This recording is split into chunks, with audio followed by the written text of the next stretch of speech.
Evangelho na vida, a graça de Deus transforma todas as coisas. O Evangelho na vida, a graça de Deus transforma todas as coisas. E é isso que a gente tem conversado nessa série. Nós vamos mais alguns dias conversando sobre essa temática. Ela tem, como eu falei já com vocês, algumas semanas. A ênfase, a base no livro do Timothy Keller. E hoje eu quero continuar conversando com vocês e já queria pedir que você deixasse a sua Bíblia aberta no livro de Atos dos Apóstolos, no capítulo 2.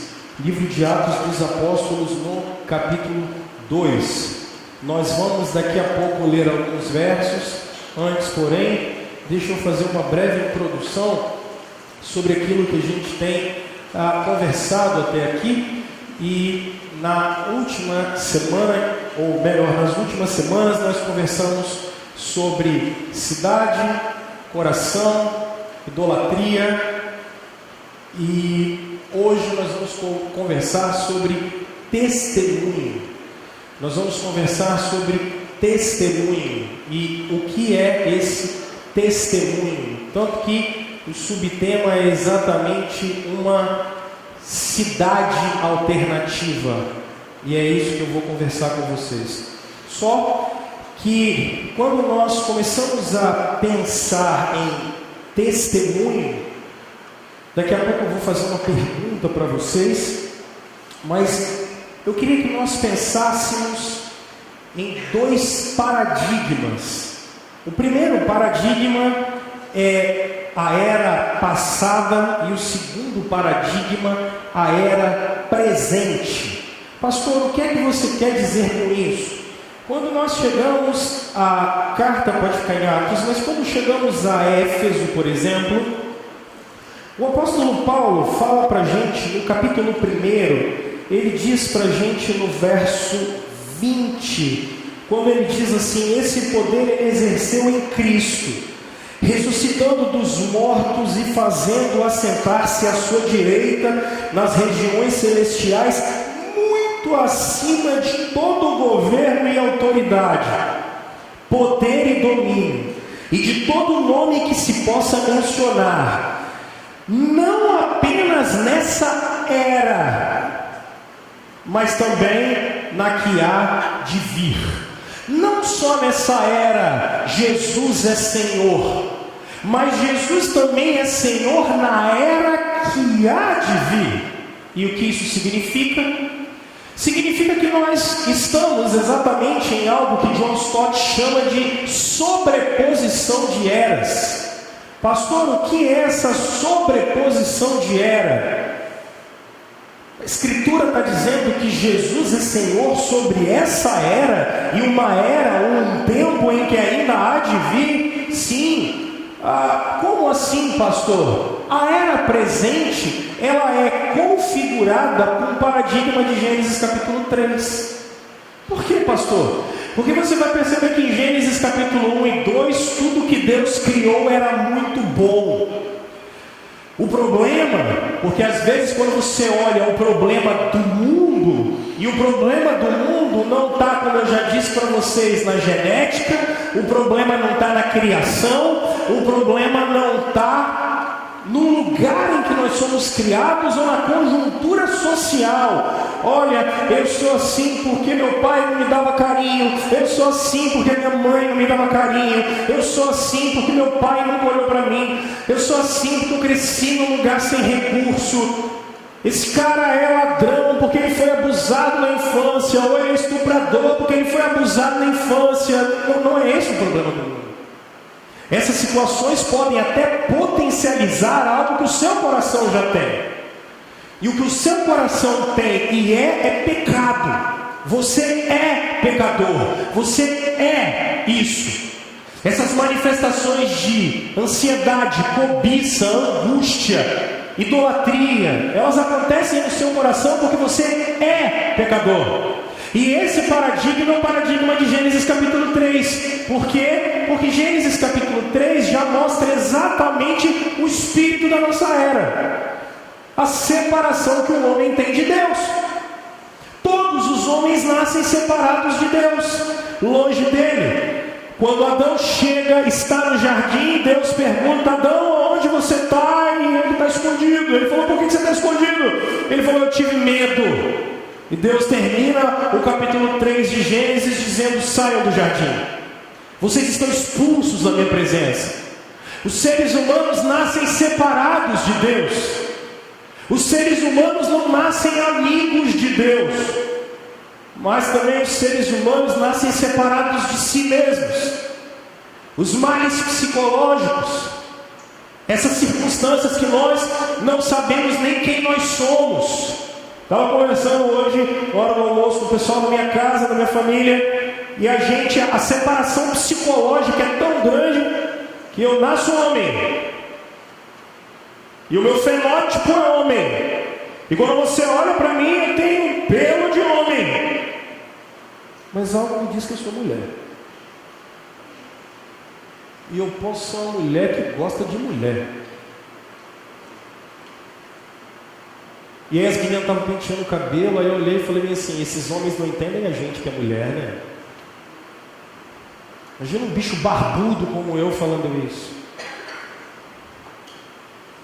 Porque isso é a separação, que a gente não consegue se ver como a gente é. A gente não consegue se enxergar. Separados de nós mesmos. Caos na mente de vocês. Caos no coração de vocês. Caos na alma de vocês. Perdidos dentro de vocês mesmos. Perdidos dentro dos seus pensamentos, perdidos dentro da emoção de vocês, perdidos sem saber por que é que vocês estão aqui e para onde vocês vão, perdidos sem saber uma razão para a vida de vocês. Por quê?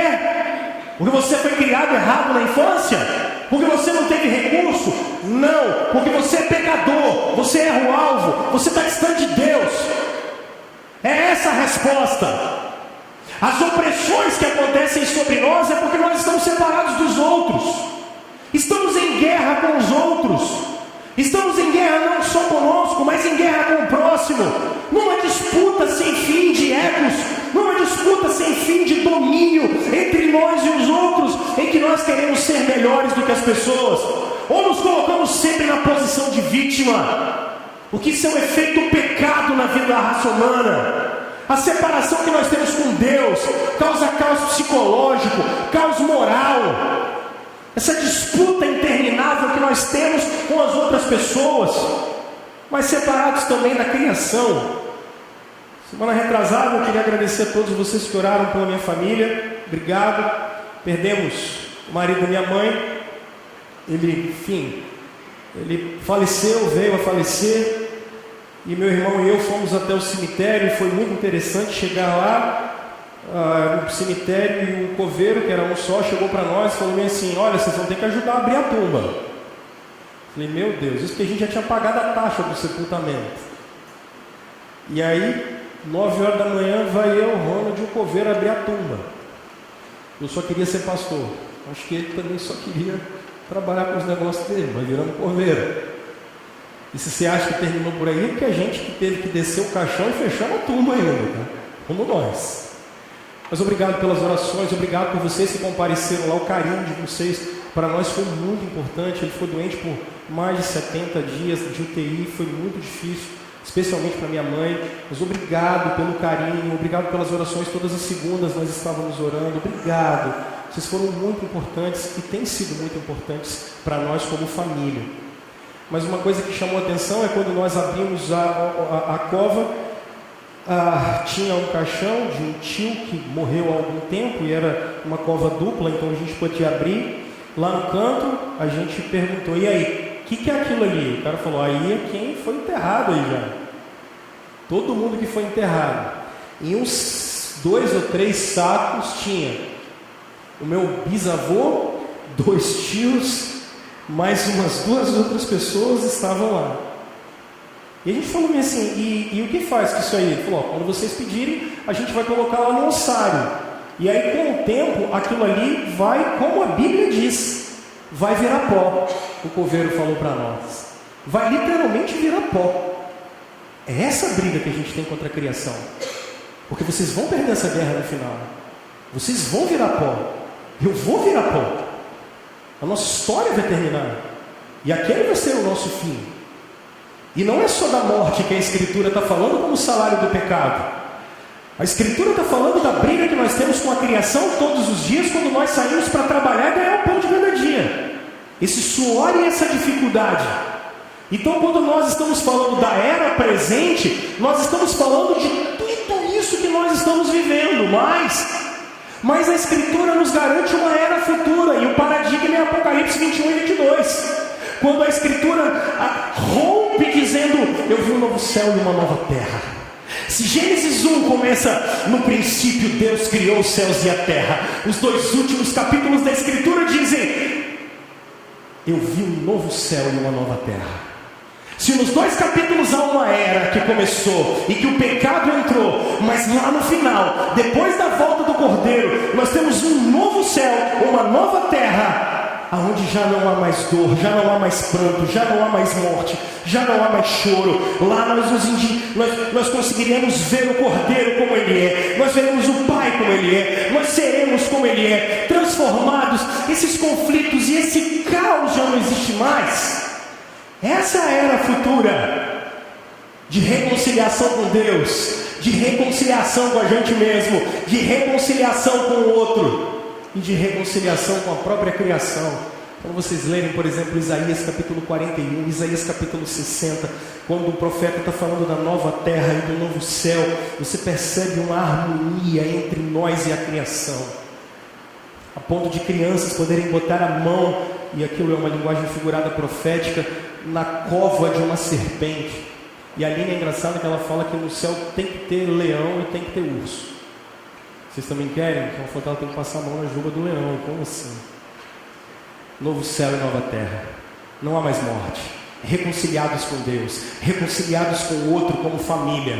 Agora, o que garantiu isso, a Efésios está dizendo, é exatamente a cruz. Foi a cruz que garantiu isso. E Jesus é Senhor de agora e do porvir. Jesus é Senhor do hoje e Jesus é Senhor do amanhã. E o John Stott, eu trago ele, um teólogo inglês que faleceu há algum tempo. John Stott diz isso: quando Cristo voltar à terra, a era presente terminará em definitivo, e a era vindoura chegará em sua plenitude. Enquanto isso, vivemos de fato entre 2 eras, no que tem sido chamado de sobreposição de eras. Agora, pastor, isso começou agora? Claro que não, o Antigo Testamento está eivado desses exemplos. Olha o Salmo 96, por exemplo. Cantem ao Senhor um novo cântico, cantem ao Senhor todos os habitantes da terra, cantem ao Senhor, bendigam o seu nome, cada dia proclamem a sua salvação, anunciem a sua glória entre as nações, seus feitos maravilhosos entre todos os povos. Alegrem-se os céus e exulte a terra, ressoe o mar e tudo que nele existe. Alegrem-se os campos e tudo que neles há, cantem de alegria todas as árvores da floresta, cantem diante do Senhor, porque Ele vem. A era vindoura vem. Ele vem julgar a terra, julgará o mundo com justiça e os povos com sua fidelidade. O Antigo Testamento está cravado dessa expectativa quando Deus vem nos redimir, quando o sofrimento há de acabar, quando nós viveremos eternamente. E aí, pessoal, para nós que somos cristãos, eu quero que isso aqui norteie a nossa visão hoje. Os cristãos, aqueles que creram em Jesus Cristo, eles têm uma diferença para o mundo. Eles têm uma diferença para a cultura. Pastor, qual é a diferença que nós temos para a cultura? Ela é simples. Uma vez que a graça de Deus nos invadiu, uma vez que você entendeu o que o Evangelho é, a obra de Jesus que te perdoou, como Paulo vai dizer mesmo nos versos 13 e 14, uma vez que o Espírito Santo entrou em você, nós vivemos a eternidade em nós. Os cristãos podem dizer que a eternidade já habita neles, Mas pastor, como assim? É simples. Aonde Jesus mandou você amontoar brasas vivas e amontoar tesouros? Ele diz, no céu. Mas por que nos céus? Porque lá a traça não corrói e os ladrões não roubam. Por quê? Porque a eternidade para os cristãos é agora. Porque a era futura para nós já começou. Porque até a morte, que é aquilo que poderia nos gerar medo, quando nós olhamos uma catatumba e vemos ossos e falamos, nós vamos parar ali, para nós não é o fim, para a gente é o começo. Porque para você que crê em Cristo, a morte é o início da vida eterna. E os sofrimentos, eles são exatamente aquilo que nos habilitam todos os dias a mortificarmos a carne. E não olhamos o sofrimento como um Deus perseguidor, a fim de tirar o nosso prazer. Nós olhamos o sofrimento como uma arma de Deus para nos aprimorar, para conhecermos Ele melhor, porque sabemos que o melhor de Deus sempre está por vir, porque sabemos que a eternidade é agora. Jesus está controlando tudo. Pastor, e a conjuntura social? Para os cristãos, desespero, porque é o Congresso, é o Supremo Tribunal Federal, ou é a lei A, a lei B, é o imposto de renda que está chegando. Para nós não. Para nós é Cristo que está no controle. Para o cristão, Cristo domina terra, céu e mar. Cristo está no controle do luto, Cristo está no controle da enfermidade, Cristo está no controle do governo, Cristo está no controle de tudo. Não há nada que fuja ao seu controle, tanto agora quanto na eternidade. Conversava com a minha turma hoje pela manhã, e a coisa mais linda é que na eternidade o que vai nos iluminar é a glória de Jesus, a glória de Cristo. Então o desafio que você tem como discípulo de Cristo, ou você que vem aqui hoje e procura uma razão de viver, é essa. Essa é a pergunta que eu jogo para vocês hoje. Como a gente pode viver para nós, para os nossos parentes, para os nossos vizinhos, para os nossos amigos e para que todos em volta de nós, para que possamos experimentar a eternidade agora. Como é que a gente pode experimentar essa eternidade agora? Como é que a gente pode fazer que esse mundo caído experimente a eternidade e a graça de Deus agora? Jesus vai começar a nos dar um guia quando ele diz, vocês são a luz do mundo. Você que sabe física melhor do que eu, sabe que a luz precisa ser originada por alguém. A luz sempre tem alguma coisa que a fornece. Por isso Cristo é a luz do mundo, e Ele está dizendo, vocês precisam ser visíveis. Mas a luz também, William Barclay diz isso, ela serve de guia. Você, por exemplo, estiver em Vila Velha à noite, chegando em Vitória de avião, você vai perceber como, por exemplo, na Praia da Costa tem um monte de iluminação para os navios chegarem, por exemplo. E a luz serve de guia. Mas a luz também serve de advertência, para que você não bata em algum lugar. Mas o que me chamou mais a atenção aqui é que Jesus disse, vocês não podem esconder uma cidade construída sobre um monte. E eu fiquei pensando, o que Jesus quis falar com isso? Onde Jesus quis chegar? Eu pensei no seguinte, quando Jesus disse isso no Sermão da Montanha, vendo as multidões, Jesus subiu ao monte, assentou-se, seus discípulos aproximaram-se dele e ele começou a ensiná-los, dizendo, olha que coisa curiosa. Primeiro, o Evangelho de Mateus é escrito para judeus, mas não é só isso. Olha como é que Jesus ensinava como um rabino. É isso que eu quero que você tenha em mente. Deixa eu te botar dentro do texto para aplicar. Olha o que Jesus vai falar aqui, na hora que esse trem funcionar. Beleza. Primeiro é o texto dizendo, ele se assentou. Assentar-se é a postura de um rabino judeu. Abrindo a boca, quem está com a Bíblia na revista corrigida aí, que essa aqui está na NVI, o texto diz abrindo a boca. Essa era uma ideia rabina de se pronunciar desse modo direto, sem barreira de comunicação. O ensiná-los aqui está no tempo grego imperfeito, que significa que Jesus ensinava não uma vez só, mas era um ato contínuo que ele fazia. Esse ensinamento dele teve um efeito no passado, mas é para que a gente entendesse isso para a eternidade toda. E olha o que Jesus fala: uma cidade no monte. Bom, se você chegasse primeiro aonde Jesus proferiu esse discurso. Jesus proferiu esse discurso aqui, do lado do Mar da Galileia, mais ou menos aqui, ó, pertinho de Cafarnaum. Mas, pastor, qual é a cidade que está sobre os montes? Bom, Jerusalém. Você canta a vida inteira assim: os que confiam no Senhor são como os montes de Sião.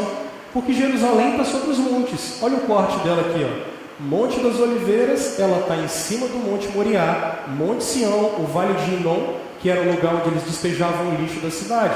Isso aqui é Jerusalém de lado. Quando você vinha andando pela estrada, para chegar em Jerusalém, o que é que você via? Jerusalém lá no alto, bonita, imponente, a cidade do grande rei. Mas não é só isso. Olha o que Salomão fez nessa cidade. Imagina que você está chegando em Jerusalém, no alto do monte. Quando o rei entrava no templo, olha que coisa bonita. E o templo era a presença de Deus. O rei vai entrar no templo. Olha o que tem no templo na entrada dele.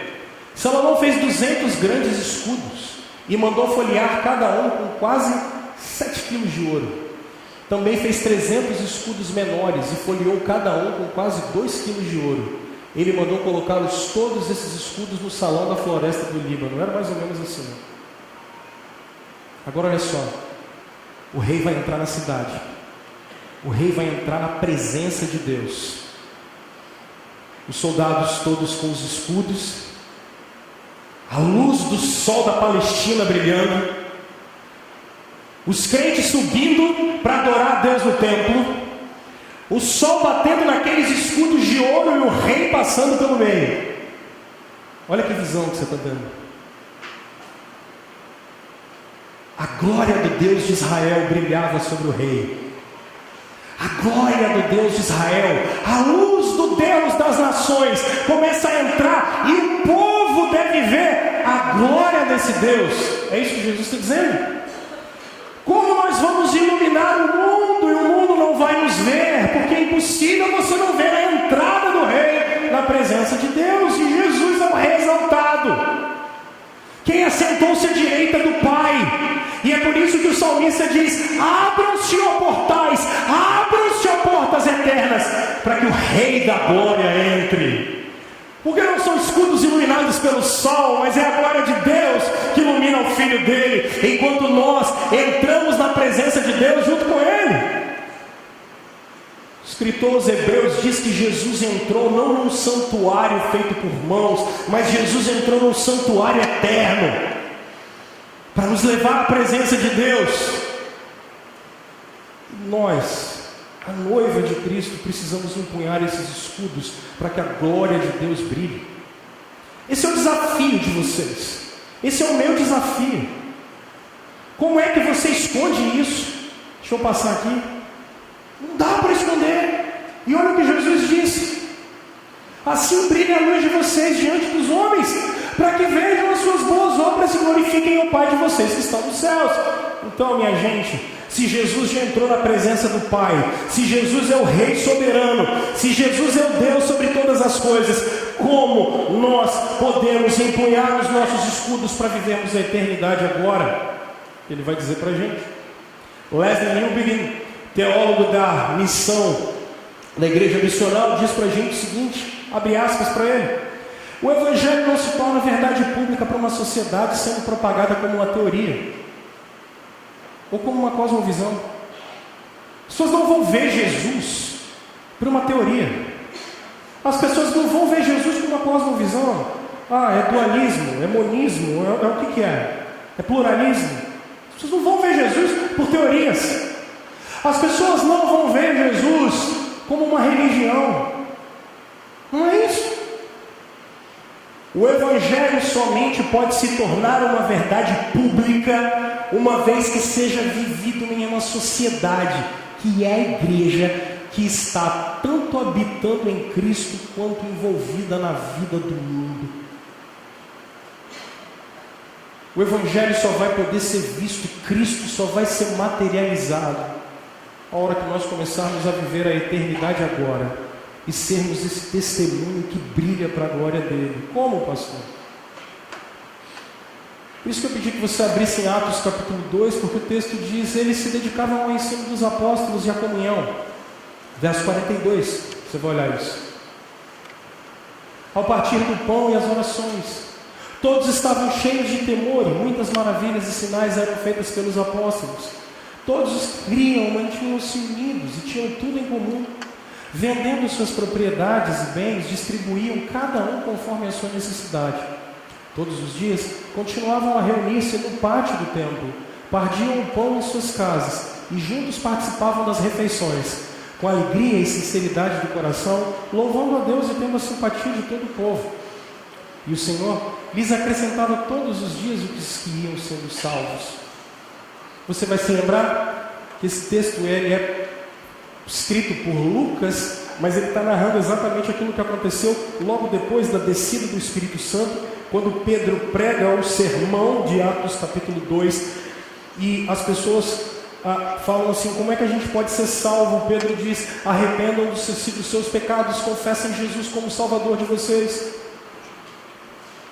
E aí o texto agora vai dizer, porque na primeira vez que o sermão é pregado na história, para que Cristo seja visto, 3.000 pessoas se converteram.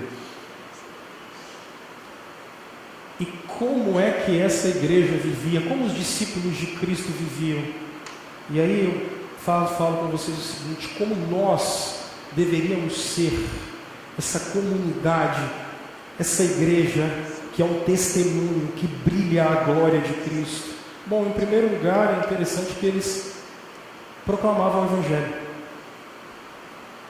Eu acho que se a gente quer viver a eternidade agora, a primeira coisa que a gente precisa fazer é proclamar o Evangelho.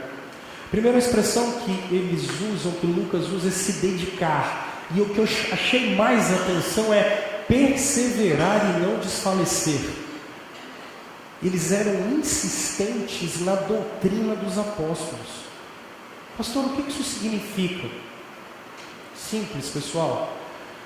Porque era no ensino dos apóstolos, na comunhão, no partir do pão e nas orações. Percebam aonde eles falavam de Cristo. Primeiro, no lugar público, no templo. Todo judeu ia ao templo algumas vezes na vida, e especialmente os que moravam em Jerusalém iam lá às vezes até 4 vezes ao dia. Oravam às 6 da manhã, às 9 da manhã, meio-dia e 3 horas da tarde. Vivia lotado de gente. Aonde eles iam dividir o Evangelho? No templo. Mas não é só no templo, também no ambiente privado, que era a casa deles. Pessoal, o desafio que a gente tem hoje, para que a gente veja um sinal de Cristo, Cristo materializado, o Evangelho na vida, para que a gente brilhe a glória de Deus, para que a gente veja pessoas sendo transformadas, para que a gente veja sociedade sendo transformada, a gente precisa seguir simplesmente esse exemplo. Proclamar o Evangelho em lugares públicos e privados a partir do ensino bíblico. Mas isso aqui tem uma situação muito interessante. Olha o que o Pedro diz, quando ele fala que é para que a gente esteja sempre preparado para responder a qualquer um que pedir a razão da nossa esperança, a razão da nossa fé. Pastor, como assim, a razão da nossa fé? Estava assistindo uma entrevista essa semana. Esse é o Whindersson Nunes, numa entrevista com Danilo Gentili.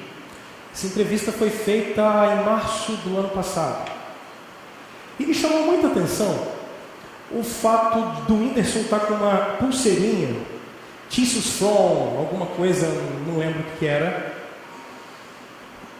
E aí o Danilo perguntou para o Whindersson assim: o Whindersson é um youtuber extremamente famoso aí, se você não conhece, os seus filhos, netos, conhecem o Whindersson, por exemplo. E aí Danilo perguntou para ele assim, cara, você é cristão? Ele disse, olha, todo mundo nasce católico. Só para ser batizado, ele brincou, aquele jeito brincalhão dele. Daí o Danilo falou, mas você continua lá? Ele disse, não, aí por um tempo eu fui evangélico. Só que eu tive que sair de lá, ele falou as razões. Mas foi muito interessante que ele falou assim, olha, eu acho que a gente às vezes fica brigando por causa desse negócio de Bíblia. E eu fui na Índia, ele falou. E quando eu cheguei lá na Índia, um cara me contou uma história que é igual a história de Jesus. Eu falei, ih, rapaz, eu acho que nós estamos errados, porque eu acho que Jesus está em tudo quanto é lugar com um nome diferente. Esse argumento é velho. E o que está por trás disso é um espírito da nossa época do relativismo que diz que Deus está em todas as religiões. E o que importa é que você faça o bem. Perceba que uma das grandes dificuldades que vocês têm com o politicamente correto no nosso tempo é exatamente esse. Percebe que as pessoas falam de Deus, até porque a nossa cultura ela tem uma matriz cristã. Então as pessoas falam de Deus de uma maneira muito normal. Ah não, o que importa é seguir o caminho do bem. Claro, o que importa é fazer o bem, a moral, a virtude. Isso é uma coisa antiga. Mas será que é isso?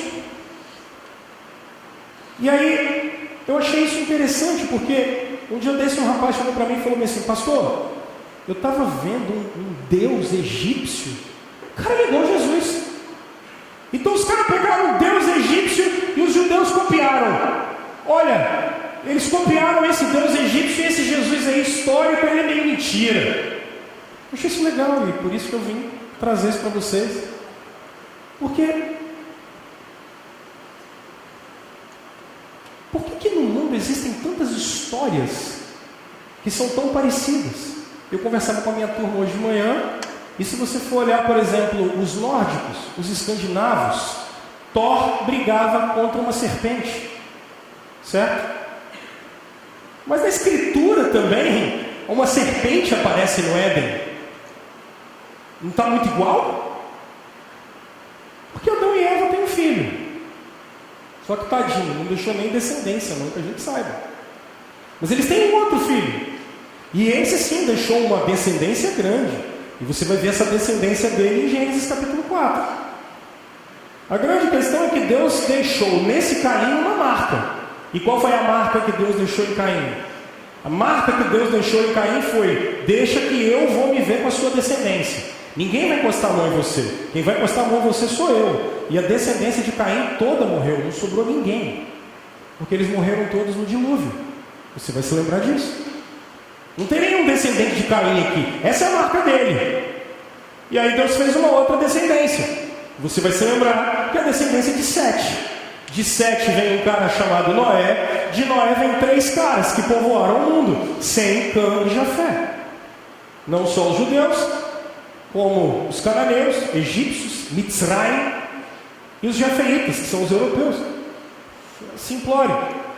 Mas por que as histórias se parecem tanto? Simples. Porque as histórias sempre foram orais. Então é por isso que você vê tantas coisas e você diz assim: sempre as pessoas conversaram umas com as outras. E como é que as tradições eram passadas? De pai para filho. Por isso que as histórias são tão comuns. Quando você começar a olhar a criação, a redenção, toda a cultura tem isso. E a tradição sempre foi oral. Só que teve uma hora que ela acabou. Quando? Olha só. Simples. Deus libertou o povo dele do Egito. E olha o que ele falou: depois o Senhor a Moisés, escreva isso no rolo como memorial. E o que ele fez? Passa para a geração futura. Olha o que ele fez de novo. Escreveu tudo o que o Senhor dissera. Deus está mandando a criação ser escrita para ela ser corrigida. Mas não é só a criação que é para ser escrita. Olha lá. Por ordem do Senhor, Moisés registrou as etapas da jornada dele. Gênesis, Êxodo, Levítico. Números também. A jornada do povo. Não só a criação, mas era para o povo entender. Escreveu a lei e a deu aos sacerdotes, filhos de Levi. Então Levítico e Deuteronômio também tinha que estar na sua mão. Então naquele dia Moisés escreveu essa canção. Deixa eu te dizer uma coisa. Deus entrou na história para corrigir o rumo dela e para deixar registrado o caminho dele. Por isso, o próprio Deus encarnado diz: santifica-os na verdade, a tua palavra é a verdade. Só tem um caminho, não tem 200 caminhos. Só existe o artigo definido, só tem o caminho. Rodós, só tem um caminho. Não há outra forma de nos achegarmos a Deus. É por isso que o texto que nós lemos aqui na profissão de fé do Mateus é esse. O caminho para a restauração é só Cristo. Não há o caminho de Cristo mais as obras. Não há o caminho de Cristo mais a religiosidade. Ou o sangue de Jesus nos perdoa de todos os pecados, ou o que nos espera é a ira de Deus. Não há outro caminho. O problema é que esse argumento relativista deixa vocês confusos e com medo. Porque vocês ficam confusos porque acham que as boas obras justificam alguém, ou porque as boas obras salvam alguém, ou porque aquele cara é praticamente bom. Deixa eu dizer uma coisa para vocês: nunca mandem ninguém para o céu e nunca condenem ninguém ao inferno, porque vocês não podem fazer isso. O único que pode fazer isso é Deus. Agora, a única coisa que a gente pode fazer é falar para as pessoas que só existe um caminho, não há outro caminho. Deus não se manifesta de maneiras distintas em várias culturas, de várias formas. Deus se revelou em Cristo, e só em Cristo. Porque se Deus tivesse se manifestado, minha gente, de diversas maneiras, de diversas formas, em diversas culturas, para que vocês iam fazer missões? Para que um dia Jesus mandou pregar o Evangelho? Deixa eu dizer uma coisa para vocês, a gente está falando uma coisa séria aqui. O caminho de vida só existe um, e é Cristo. E para que a gente se torne parte da vida eterna e da vida vindoura, a gente precisa ser regenerado e nascer de novo. A confissão vem do coração e sai pela boca. Ninguém confessa Jesus com as obras, confessa-se Jesus com a lei, que é encravada no coração, um novo nascimento, com o Espírito Santo que entra pelo poder da pregação do Evangelho. Por isso, se vocês querem ver, meus irmãos, a vida de vocês diferente, a vida da família de vocês diferente, a vida do mundo de maneira diferente, a gente precisa proclamar que Jesus Cristo é Senhor e transformar isso de maneira real na vida das pessoas. A mensagem do Evangelho precisa ser real na vida das pessoas. Mas a nossa comunhão precisa fazer com que Cristo também seja real na vida das pessoas. Deixa eu dizer para você o seguinte: o que você faz com aquela sala bonita que você tem? Você gastou hoje R$350 de compra, não é? Aproveitou que o supermercado abre de domingo, você foi lá, comprou um bolo, formigueiro, comprou aquele café abençoado. Deixa eu dizer para vocês uma coisa. Eu queria convidar você essa semana a abençoar a vida de alguém, mas alguém que não seja crente. Porque você chama alguém, leva um presente para alguém que não é crente. Eu quero falar isso, mas não é meu aniversário não, mas não tem problema não. Vou trazer um presente para você. Porque a nossa comunhão, quando nós nos relacionamos conosco e com o outro, isso é para fazer Cristo real na vida das pessoas. A gente vai participar da mesa. Eles partiam o pão. Nosso Senhor Jesus, na noite que foi traído, partiu o pão. Eles celebravam a ceia. Nós somos reformados e calvinistas. Isso aqui é realidade espiritual. Jesus está aqui. Não é só em memória. Não é só uma lembrança. A presença é espiritual. O Espírito Santo está aqui. As nossas orações precisam ser feitas para que Jesus seja real na vida das pessoas. É isso que eu estou falando como proclamação do Evangelho. E aí é uma uma segunda coisa, e é por isso que eu fiz essa introdução, eu acho que a gente tem que ser uma comunidade de pessoas que amam e transformam o ambiente que elas estão. Fui para a academia quinta-feira. Cheguei na academia, encontrei o professor, o Vitor, vira e mexe, o Vitor está aí. Pastor, e aí, como é que foi o carnaval? Eu falei, legal, pulei, folia, uhul. Aí, eu estava com ele, e ele estava falando como é que foi bacana o carnaval dele, e eu estava dizendo como é que tinha sido meu, a gente estava mais em família, até por conta do que tinha acontecido lá em casa, a gente resolveu ficar todo mundo junto nesse tempo. E daí, tinha um rapaz do nosso lado, assim, magrinho, e a gente batendo papo aqui, eu fazendo os exercícios, e eu estava assim, eu estava chateado com algumas coisas que tinham acontecido no meio desse carnaval, assim, muita violência, extremamente contra a mulher. A gente sabe que sempre aconteceu, mas eu acho que isso é um absurdo, muito, demais. Estava chateado com os rumos que o mundo está tomando. Uma dessas escolas de samba, por exemplo, pega a fé cristã,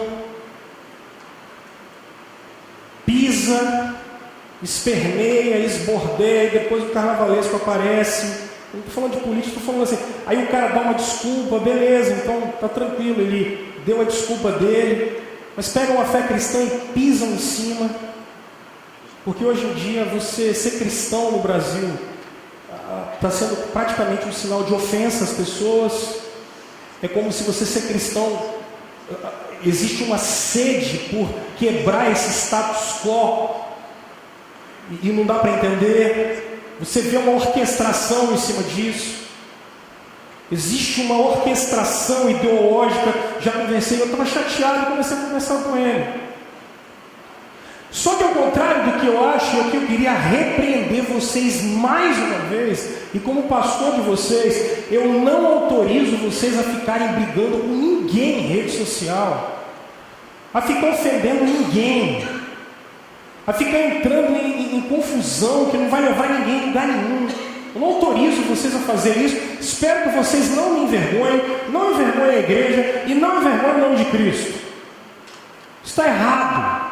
Está errado. E eu falava com o Vitor isso, falei, Vitor, a gente precisa parar, porque as nossas armas são espirituais, cara. A igreja precisa entender que ela não dá mais as cartas do mundo. Então o mundo precisa ver Cristo a partir de nós, a partir do amor que a gente tem por elas. Se elas querem ofender o nome de Cristo, elas que ofendam. Se elas quiserem nos ofender, elas que ofendam. Se elas quiserem vir contra nós, elas que venham. Se a gente precisar ser crucificado por causa disso, nós seremos crucificados por causa disso.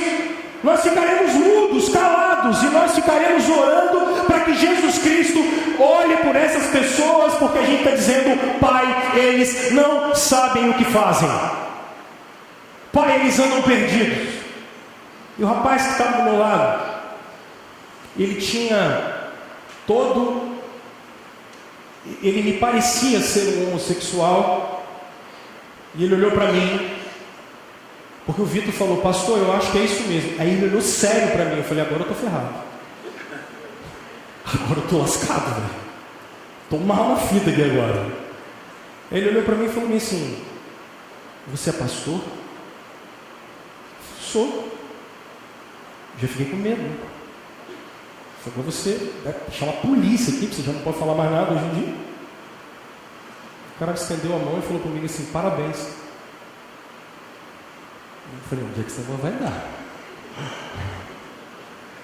Aí ele olhou para mim e falou assim, olha, eu sou nascido em um lar cristão, mas eu confesso que eu tenho medo de ir na igreja. Eu falei, por quê?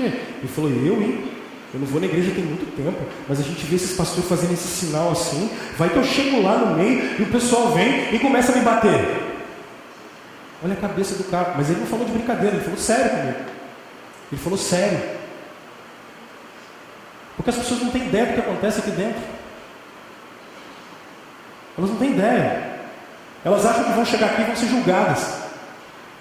Porque tem muitos de nós que julgamos mesmo. Porque tem muitos de nós que somos fariseus e tacamos pedra mesmo. Eu não estou dizendo que a gente tem que corroborar com o comportamento A, B ou C. O comportamento é estabelecido pela Escritura. O que é certo, a Escritura diz que é certo. Agora, o meu papel é de acolhimento o tempo todo.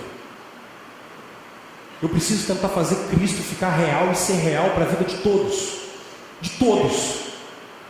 Só tem um juiz nessa terra, e não sou eu. Eu não tenho essa capacidade. Só tem um juiz. Meus irmãos, o nosso papel é amarmos o mundo.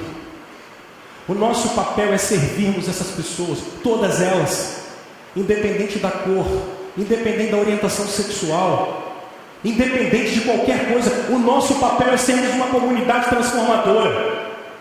Para viver a eternidade, o nosso papel é cuidarmos dessas mulheres violentadas. Começa por você que talvez é violentado e não fala nada. Nosso papel é cuidarmos disso. E por que a gente faz isso? A gente faz isso porque alguém amou a gente primeiro. A gente faz isso porque um dia na cruz a gente foi amado. Porque isso não vai aumentar em nada o espaço que eu tenho no céu. Isso não vai perdoar meus pecados em nada, porque todos eles foram encravados na cruz. Mas eu sou aquele que foi levantado nessa terra para empunhar o escudo, enquanto o Rei dos Reis entra na terra. Nós somos aqueles que são chamados para amar o mundo e não julgar o mundo. A igreja primitiva contava com a simpatia do povo. Crente é muito amado no século 21. Crente é o cara que todo mundo mais adora no século 21. Crente é chato, crente é enjoado, crente acha que tem as respostas do mundo todo, crente julga todo mundo, crente bota o mundo aos nossos pés e diz que nós somos cabeça e nós não somos cauda. Bah! Nós somos chamados para servir o mundo.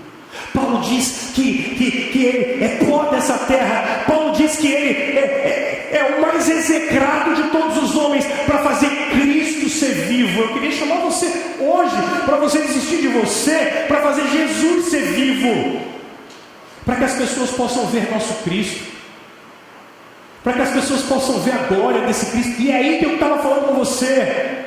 Eu queria te convidar essa semana para pegar alguém lá no seu serviço, alguém que você não conversa. Leva uma flor, leva um pedaço de bolo, leva um café, leva uma água gelada. Pega a galera que varre a rua aí, ó, que está nesse sol escaldante. Chega uma Gelson aqui e fala: dá uns 3 para cada um aqui, por favor. Dá uns 3 aí. Porque os caras vão olhar para você e falar assim: por que você está fazendo isso? Você vai falar: bicho, você não sabe o que fizeram por mim na cruz, tá? E pode fazer por você também. Nós somos chamados para amar o mundo. Nós somos chamados para transformar o mundo. Para um minuto, pensa naquele cara chato que você convive todo dia. Pensou? É ele. É ele. Eu posso ouvir glória a Deus? Seus pecadores. Se não fosse Jesus, vocês iam tudo para o inferno. É essa galera. É esse cara que você não quer falar com ele. É esse que você está com raiva dele. É esse. Porque olha só, olha o que o Tim Keller vai falar para a gente. Acolhimento, simpatia. Há uma credibilidade que vem se você for coerente com a sua conduta. Há uma credibilidade que vem se as pessoas virem o Evangelho transformar você. Como é que tem gente que vai... Tem uns caras que vão dizer assim: eu vou ser crente para ser igual a você? Você está ficando doido, eu prefiro ficar aqui.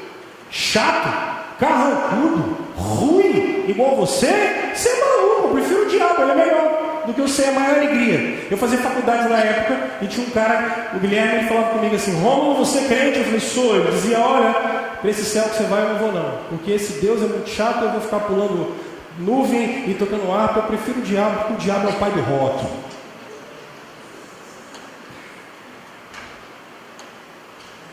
Eu ouvia isso. É sério. Inclusive esse cara foi meu padrinho de casamento. Adoro ele. Gosto do cara, mano. O que a sua vida diz sobre o que você crê, cara? Mentiroso. Enrolado. Engana todo mundo. Tem 5, 6, 7 palavras. Quer ficar bem com todo mundo. Usa umas roupas, que misericórdia, mulherada aí. Deu para ver a quinta descendência, quando você abaixou, vou pegar aquele vai transporte e caiu. Pelo amor de Deus. Isso é sério. Isso é sério. Eu estou falando da graça, mas eu estou falando da responsabilidade que você tem que ter. Eu estou falando do cuidado que você tem que ter como sendo discípulo de Jesus. Isso aqui eu quero falar, cuidado com os oportunistas. Porque quando a gente é crente, tem cara que acha que ser crente é ser bobo. Ser crente não é ser bobo. Ser crente é amar. Só que ser crente também tem uma palavra só. E brasileiro quer ficar bem com todo mundo. Eu só botei isso aqui porque às vezes você vai ter que contrariar alguém ou falar não com alguém em nome da verdade. Aí sabe o que você vai ouvir? Pô, você é um cara crente, hein? Faz isso? Só que você está certo. Aí, cara, cuide do seu caráter. Não cuide da sua reputação. Porque se você cuidar da sua reputação, você está querendo cuidar da sua imagem. Cuida do seu caráter. Tenha uma palavra só. Fale a verdade. Abra seu coração quando tem que abrir. Foi isso que Jesus chamou para você fazer. Jesus não te chamou para você ficar cuidando da sua reputação. Eu posso vir aqui, gente, e falar o que for. Vocês que sabem melhor português do que eu, vocês sabem que na análise do discurso, eu posso pegar tudo que eu falei aqui e botar numa manchete de jornal, mudar e acabar com a minha reputação em 1 minuto. A gente está nessa época. Só que pode acabar com a minha reputação, mas ninguém vai acabar com a minha consciência. Acabe com a reputação, mas meu caráter diante do meu Redentor, ele é um só. Termina. A igreja depende de Deus. Prega o Evangelho, vive o amor e depende de Deus. Olha o texto. Deus ia acrescentando dia a dia os que iam sendo salvos. Parafraseando Tim Keller da Igreja Centrada, Tim Keller diz assim, abre aspas para ele: não sabemos como Deus realizou os grandes avivamentos da história. O que Deus fez? Eu não sei. Por que Jonathan Edwards, George Whitefield pregava e as pessoas choravam? Por que Jonathan Edwards pregava e enquanto ele pregava pecadores nas mãos de um Deus irado, Jonathan Edwards era meio cego, meio gago, e ele leu esse sermão inteiro, pecadores nas mãos do Deus irado, e o povo se segurava com medo de cair para o inferno. Um mover do Espírito Santo absurdo no meio da igreja no século XVIII. Como é que Deus estava fazendo isso? Não tenho a menor ideia. Não sei. Mas Edwards é, no século XVIII, o maior teólogo e filósofo americano. A gente não sabe. Mas nós sabemos os meios que ele utilizou para realizar isso. Que a gente sabe que esses irmãos amavam. A gente sabe que esses irmãos pregavam o Evangelho. Por isso, cabe à igreja trabalhar nos meios que Deus utilizou e esperar a ação dele. Pessoal, a gente tem que ter uma consistência de propósito no nosso cristianismo. Nós empunhamos a bandeira do Evangelho. Paulo só diz depois de 30 anos de ministério: completei a carreira e guardei a fé. Nós estamos no início da nossa caminhada, meus irmãos, alguns já um pouco mais adiantados. Não desistam do propósito de pregar o Evangelho e viver o amor do Evangelho. Não desistam de pregar o Cristo que está vivo e o Cristo que mudou a vida de vocês. Não desistam desse propósito. Continuem firmes. Não desanimem na primeira intempérie. Não desanimem no primeiro momento. Você vai levar o bolo para o cabra essa semana, não vai acontecer nada. Mas leva a semana que vem de novo. E leva na outra semana de novo. E chama essa família para ir para sua casa. E fale do Evangelho. E viva o que o Evangelho te transformou onde você está. Morra para você mesmo. Humilhe o seu eu. Para que Cristo renasça em você, para que Cristo viva em você, e seja incansável na busca pela presença de Deus, gente. A gente precisa buscar mais a presença de Deus, buscar mais a presença dEle no meio de nós, buscar mais a manifestação do poder dEle. Quando a gente vê um menino vindo aqui confessar que Jesus Cristo é Senhor, isso aqui é milagre, isso aqui é milagre. Quando a gente vê algum de vocês que se converteu, nossos filhos nascendo de novo, homens e mulheres que viviam de maneira dissoluta. Isso é o poder do Evangelho, isso é o poder de Deus. A gente não pode parar de buscar isso e dizer: Senhor, a gente pode ser a última geração antes de um avivamento acontecer. Manifesta o seu poder, Jesus. Jesus está vivo, gente, eu tenho falado isso para vocês. Jesus está vivo, não cansem de buscá-lo, não cansem de procurá-lo, não cansem de obedecê-lo, não cansem de viver para Ele. Espere a ação dele, espere a ação desse Jesus, espere a ação desse Cristo. Ele está vivo, Ele está vivo pelos séculos dos séculos. Eu termino. Eu queria dizer para você aprender a viver essa sobreposição de eras. Viva agora com os olhos da eternidade, cara. Viva agora sabendo que a nossa vida necessariamente não é agora. Paulo diz que ela está escondida em Cristo e ela vai se manifestar. Viva o Evangelho agora. É tudo sobre Jesus. Viva para Jesus. Mas não só isso. Gaste a sua vida sendo um proclamador do Evangelho aonde você estiver. Você está refletindo aquilo que você crê? Você está refletindo o que você crê? Hoje é um dia bom para você mudar. Hoje é um dia legal. A gente vai participar da mesa. A mesa para pecadores.